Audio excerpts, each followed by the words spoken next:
How's it going, everybody? My name is Miguel Sousa, and today I'm gonna walk you through the basics of suspension setup.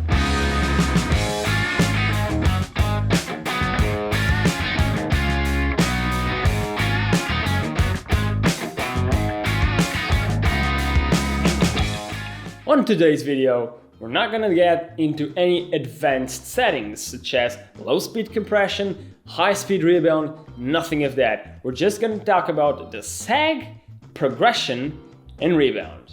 Keep in mind, we're using a full suspension bike for this video, but if you have a hardtail, just ignore the shock parts and apply the same things to your fork. Now, the first step is to get yourself in a nice and open area so you can set up your suspension safely. And since suspension is based on pressure in relation to your body weight, be sure to use your normal riding equipment. If you ride with a heavy backpack, well, fill it up and put it on your back. If you ride with a full face helmet or some heavy clip shoes, be sure to wear that while you set up your suspension. And don't forget to unlock all of your suspensions, both fork and shock, before starting to set it up. Let's start with sag, which is the relation between your body weight and the pressure needed for the suspension to work properly. Now, keep in mind that sag is just a super basic and startup measure for you to start tuning your suspension to the finest. Starting on the front of the bike, which is the forks. For this measurement, you'll need a friend.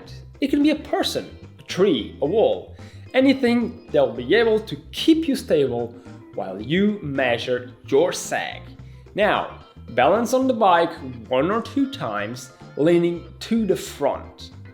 This way, the suspension is free from any tension it might have. Now, stable your body and push the little O-ring to the lower legs of the suspension. Get out super carefully and check for the sag. If you have less than 25% sag, it means that your suspension is too hard for your body weight, which means you have to take out air. If you have more than 25% sag, it means the suspension is too soft and you'll have to add in some air. Now, how do you do this? You'll need a shock pump like this, and then you'll take out the top cap of the fork, insert the shock pump, and make the necessary adjustments. Then remove the shock pump, compress the fork 1 or 2 times to balance the air between the 2 chambers, and measure the sag again. Moving on to the shock, the procedures are basically the same as the ones we did to the fork. Now push the rubber O-ring towards the shock body. Sit gently on the saddle and take both feet off the ground. Now leave your bike carefully without making any compression on the shock. Here again, we're looking for 25% sag, and you know, if you have less than 25% sag, the shock is too stiff, which means you have to take out air. If the shock has more than 25% sag, add in some air because the suspension is too soft for your weight. Don't forget to compress the shock 1 or 2 times after adjusting the pressure to balance the air between the 2 chambers. Then check the sag again. Having the correct sag means the air pressure or the spring rate matches your body weight.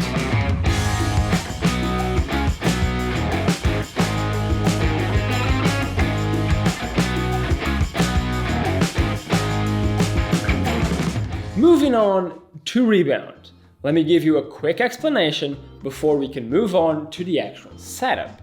Imagine this is your suspension and it has a coil or air pressure in the middle. It compresses this way and it has to decompress. But it decompresses really fast, and if we didn't have rebound, it would decompress like a pogo stick, which means we wouldn't have any kind of grip or sensitivity on our suspension, which would not be great. And that's why rebound acts as a decompressing mechanism. So you have a valve that closes and opens when you slow or fasten your rebound. Let's imagine you have your suspension compressed and it will start to decompress. If you have the rebound set to slow, the valve would be all the way closed and would not let the oil flow faster, which means it will decompress slowly. If you have the rebound fast, the valve will be all the way opened, which means the flow of the oil is way faster and way easier, which means it will decompress way faster. Now, moving on to the actual bike. A good and easy way of getting your rebound right for the air pressure you have on the suspension is to actually search for the charts on your bike's manual, like I did with my Mondraker. You can see it right here, and it will give you the exact base measurement for rebound on the pressure you're using on the fork or shock. Now, if you don't have this or you want to double check, let's go to the fork. On the bottom, you have the rebound control. Set the rebound to the fastest and then compress and let the suspension go as fast as you can. And you'll notice that the wheel is coming out of the ground. Now, what you want is the wheel to come just slightly out of the ground, but not too much.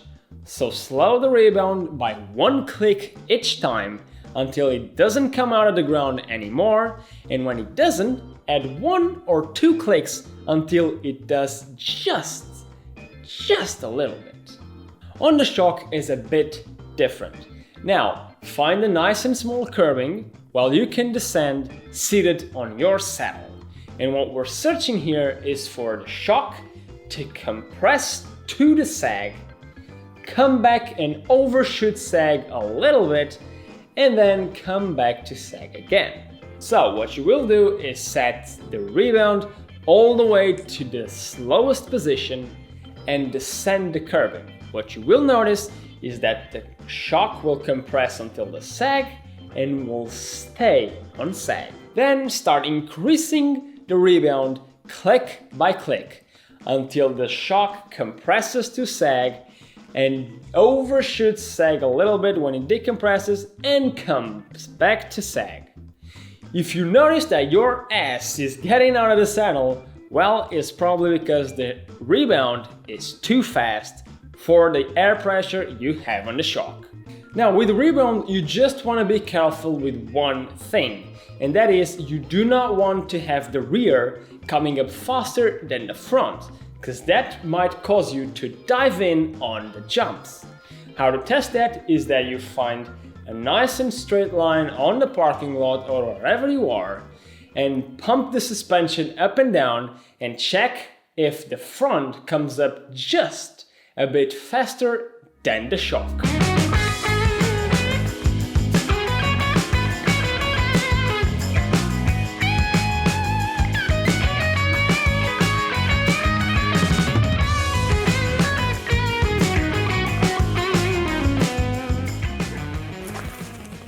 Now, moving on to the last topic of the video, which is progression, or what I like to call it, the bottom out control. That is, I would say, the more fine tuning of the suspension, because sag is having the right pressure or spring rate to your body weight. But people ride differently. Some people ride harder than others, some people ride faster than others. You might be only riding jumps, you might only riding fast and super bumpy sections, and that's where you need to go to the trail and actually test the bike before we set up progression. Okay, you came out of the trail. Let's divide your suspension in 3 important parts. Let's have the chart, and this is the bottom, mid and top. Now, if you think the bottom is just right, tracking the ground really well, but the top is bottoming out, well, you have 2 options. You can either increase a volume spacer, which will make the top harder and still keep that softiness of the bottom part, or you can compromise a little bit of the bottom part and have it not bottom out by adding a bit of air. Now, on the opposite side, if you had the bottom too stiff and you were never getting the O-ring to the top, it was always between the middle and the beginning of the top, you might need to take out a volume spacer or take out some air.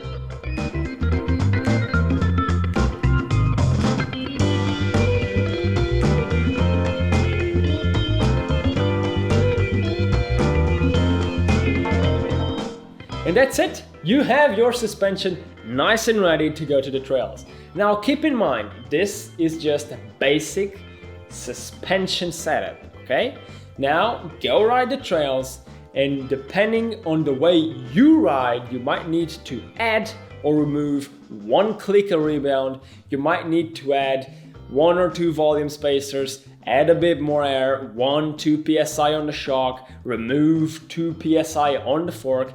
Now it's up to you to do the fine tuning. Hope you guys enjoyed the video. If one of you has a better explanation for something I said, just write it down below on the comments. And I'll see you guys next time.